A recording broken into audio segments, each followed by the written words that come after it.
नमस्कार, मैं हूं आपके साथ राखी लांबा। कहते हैं कि पाप का घड़ा एक दिन फूट ही जाता है।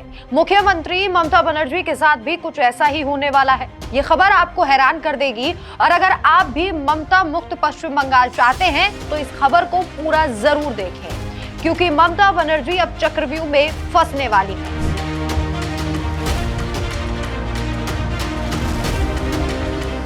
पश्चिम बंगाल ममता बनर्जी का गढ़ और वो अवैध किला जो अब ढहने की कगार पर है, और वजह खुद ममता बनर्जी ही है, क्योंकि हद से ज्यादा जुल्म और सनातन को बदनाम करना ममता बनर्जी को महंगा पड़ने वाला है। पश्चिम बंगाल में जैसे जैसे विधानसभा चुनाव नजदीक आ रहे हैं, वैसे वैसे यहाँ पर मुख्यमंत्री ममता बनर्जी के लिए राजनीतिक जमीन खिसकती हुई दिखाई दे रही है।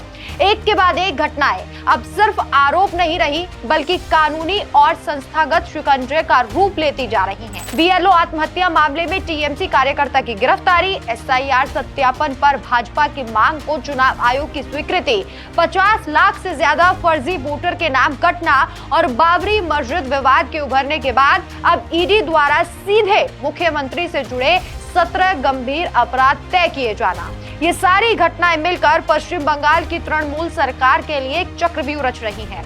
दिलचस्प फैक्ट ये है कि ममता बनर्जी को कुछ झटके उनकी अपनी ही पार्टी से मिल रहे हैं, जिनका कुछ भी जवाब उन्हें नहीं सूझ रहा और ना ही उनके नेताओं को कोई भी जवाब अब सूझ रहा है। आज हम वो 5 पॉइंट्स आपको बताएंगे जिन्हें सुनकर आप हैरान रह जाएंगे। ये वो चक्रव्यूह है जिसमें फंसकर ममता बनर्जी को पश्चिम बंगाल से हाथ धोना पड़ सकता है। बीएलओ की आत्महत्या या फिर हत्या। मुर्शिदाबाद में बीएलओ हमीमुल इस्लाम की आत्महत्या ने ममता सरकार की नींव हिला दी है। टीएमसी महीनों से चिल्ला रही थी कि बीएलओ पर दबाव बनाया जा रहा है, ईसी साजिश रच रही है और बीएलओ को मानसिक प्रताड़ना से जूझना पड़ रहा है। लेकिन सच्चाई क्या निकली? पुलिस जांच में खुलासा हुआ कि आत्महत्या के लिए उकसाने वाला कोई ईसी अधिकारी नहीं, बल्कि टीएमसी का अपना कार्यकर्ता बुलेट खान था। मृतक की पत्नी की शिकायत ने सब उजागर कर दिया। हालांकि गिरफ्तारी हो गई, लेकिन सवाल यह है कि क्या ये सिर्फ एक केस है या ममता की गंदी राजनीति का एक साफ चेहरा दिखाई दिया था।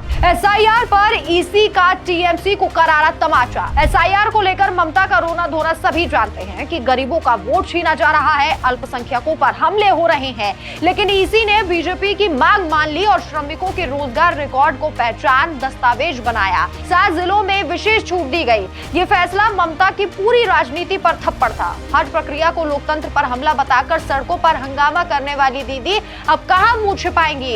एसआईआर में 50 लाख से ज्यादा संदिग्ध नाम सामने आए और वहीं 23 लाख से ज्यादा मृत मतदाता पाए गए। 18 लाख स्थानांतरित, 7 लाख लापता और बाकी दोहरा या फर्जी थे। क्या ये फर्जी वोटर टीएमसी की सत्ता का राज थे?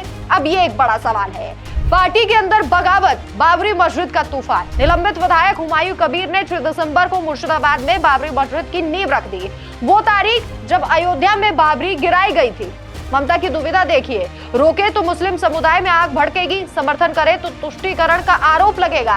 कबीर का दावा है कि मुस्लिम वोट बैंक जो टीएमसी की सत्ता का आधार था, अब वो नाराज है। दीदी अगले चुनाव में मुख्यमंत्री नहीं बन पाएंगी। ये बगावत की चिंगारी है। मुस्लिम वोट बैंक बिखर रहा है। कबीर का अभियान एक नया चेहरा ला रहा है और जवाब में बीजेपी और हिंदू संगठन का ऐलान है कि मुर्शिदाबाद में 2 राम मंदिर बनेंगे।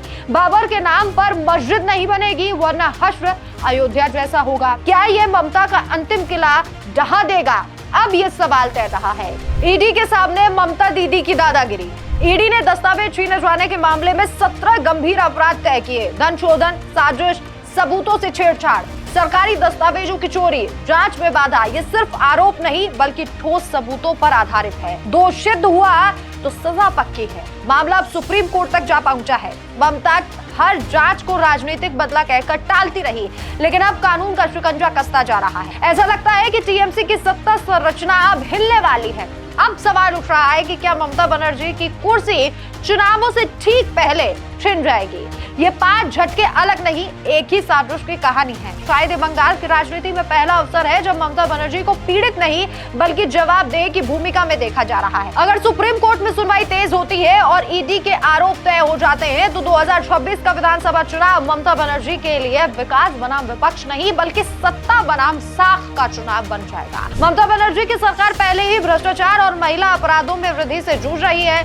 ऐसे में इस तरह के झटके उसके वोट बैंक को और भी ज्यादा कमजोर बनाएंगे और ये 5 वो पॉइंट्स हैं जो अब ममता बनर्जी की सरकार के लिए चक्रव्यूह रच रहे हैं। आपकी क्या राय है? अपनी राय हमें कमेंट करके जरूर बताएं। नमस्कार।